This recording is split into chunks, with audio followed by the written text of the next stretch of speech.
Well, good afternoon, everybody, and greetings from a relatively deserted Capitol, because what I'm going to start off this afternoon with the update is, last night in overwhelming numbers, both the Senate and the House funded the government for the next 3 months. That's the good news. The bad news is that we still had to go through part of a government shutdown, because when you get within even a few weeks, agencies like the transportation, the FAA, air traffic controllers have to go through these procedures. It was, thank goodness we didn't have to go right up against September 30th. Candidly, if the Speaker had been more responsible on this, we could have dealt with this literally weeks ago and gotten to other business. But for our region, and there's no region that would be hit harder by a government shutdown than Virginia and the DMV in general, we've got another 90 days, and obviously this will set up a major battle confrontation near the end of the year. The vast majority of us in both parties want to make sure that we continue the funding levels that had been agreed to earlier in the year, but there's that MAGA group, particularly in the House, that will try to renegotiate at that point. But for the next 90 days, government will continue open and functioning. Next, I want to talk about a couple pieces of legislation I've introduced, and then some good news about a couple bills that are being sent to the president right now. The first is legislation named after Chai Sutamana, who was a federal worker, kitchen worker at Quantico, who unfortunately passed away during the early stages of COVID. This bill that Jerry Conley, my friend, has introduced in the House in memory of Chai, says that as we get in, hopefully we'll not have another pandemic of any type, but every federal agency needs to have a pandemic plan in place so that federal workers have some predictability and there's a plan.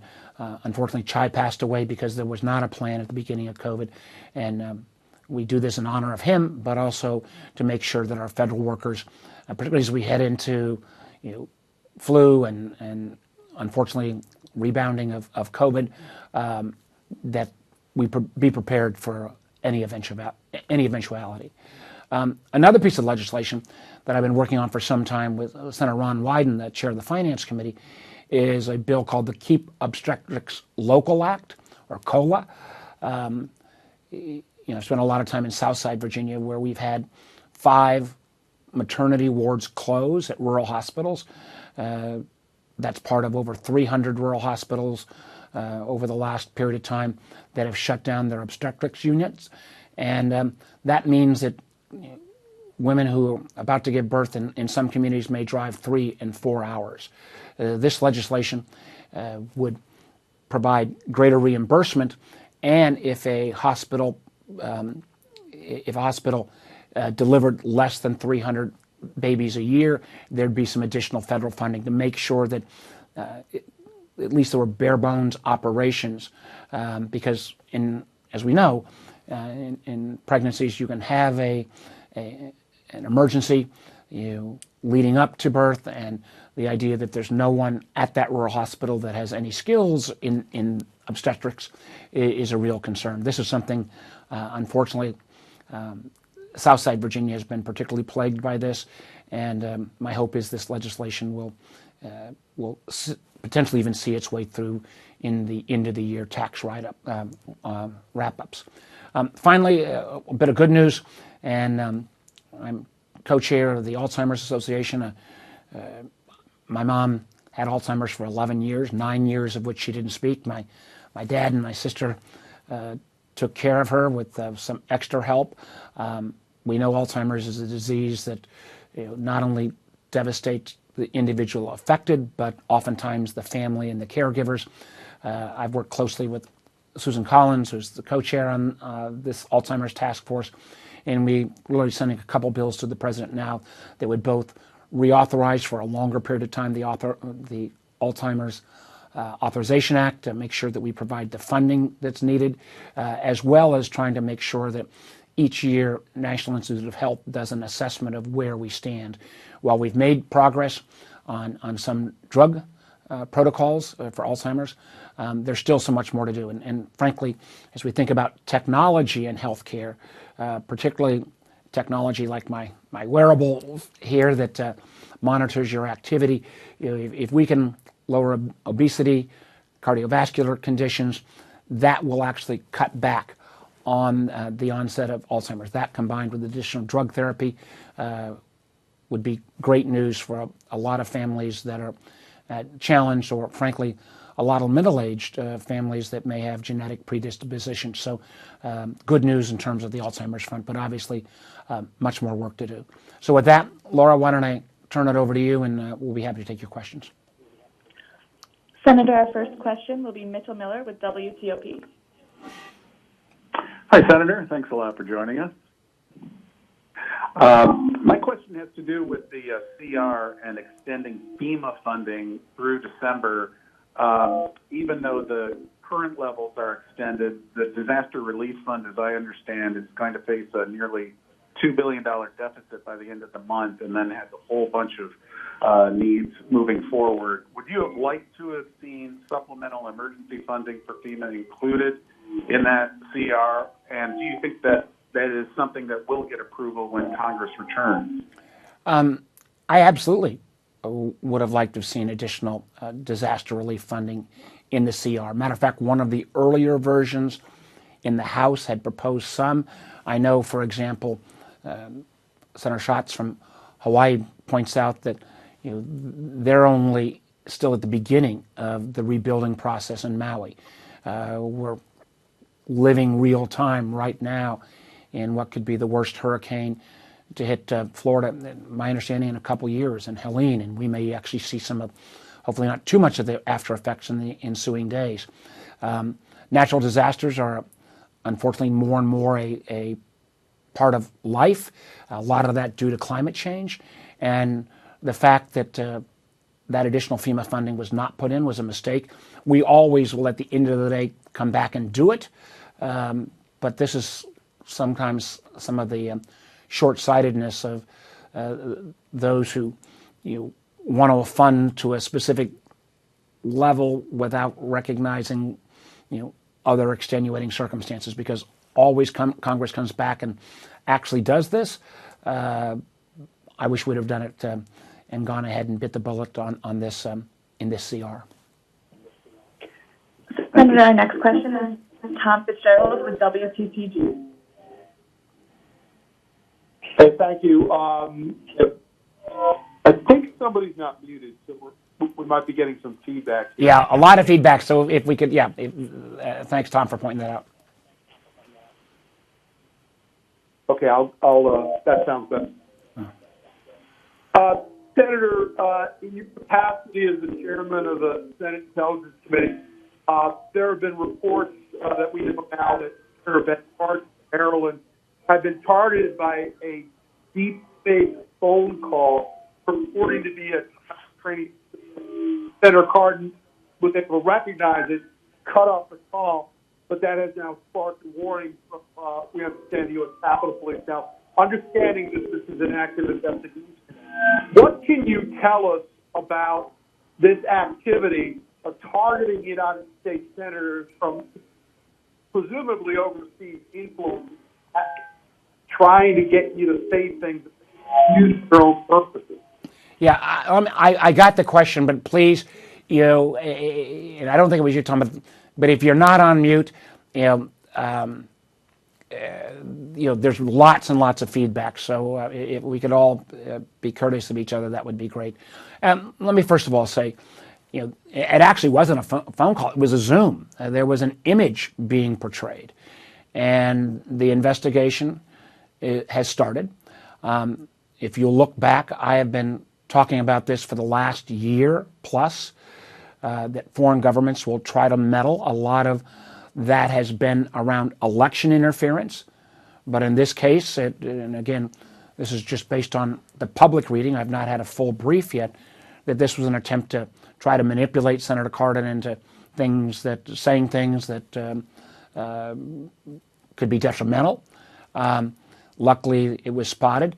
But foreign governments will try to actively meddle, particularly coming from Russia, Iran, China, and artificial intelligence tools, whether it is being able to convey someone's voice or someone's image, can be done at a speed and scale that is unprecedented. If anything, I've been surprised that we've not seen more of this in some of the elections around the world. It's one of the reasons why I've been very disappointed in some of the social media companies like, for example, X or TikTok, who are not engaging at a sufficient level to kind of spot this foreign malign influence. It's one of the reasons why I feel like we need to be more forward-leaning on some guardrails around artificial intelligence in terms of deep fake technology, not just in terms of political manipulation, but there's been lots of stories of non-consensual, nude photos, which a face appears that appears to be someone in a body that is not, but you can't spot that. And what's remarkable is a number of states, ranging from Texas and Florida and Alabama to, I believe, a couple of New England states, have gone ahead at the state level and put forward at least prohibiting AI manipulation in terms of the political context. This is an issue we're going to have to grapple with in this country, and I would again point out to anybody who's hearing or listening, we will see more of this between now and Election Day.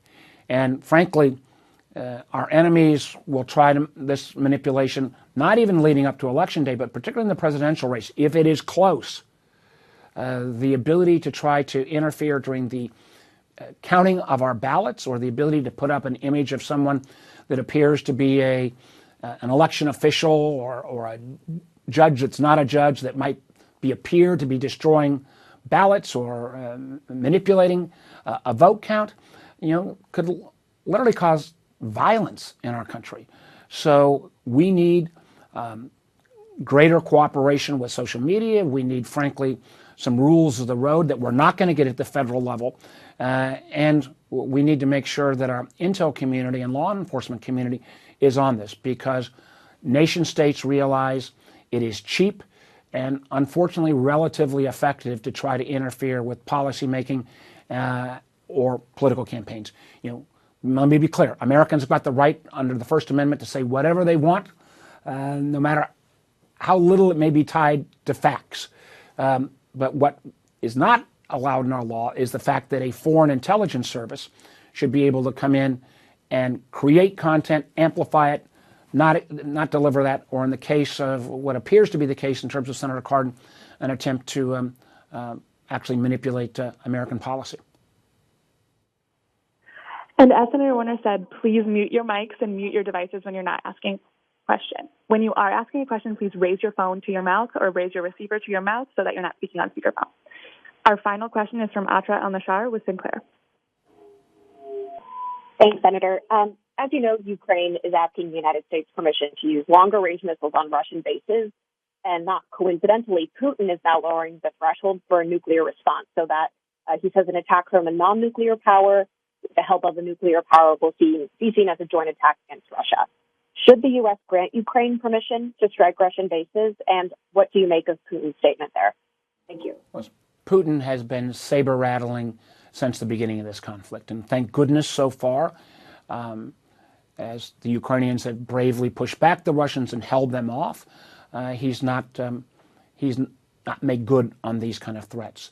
I do believe that targeting American or British arms that could actually strike the launch sites of Russian attacks, or missiles or planes that are literally attacking Ukraine's infrastructure, that would be appropriate. We have already allowed, I believe, up to 54 kilometers to be able to strike back.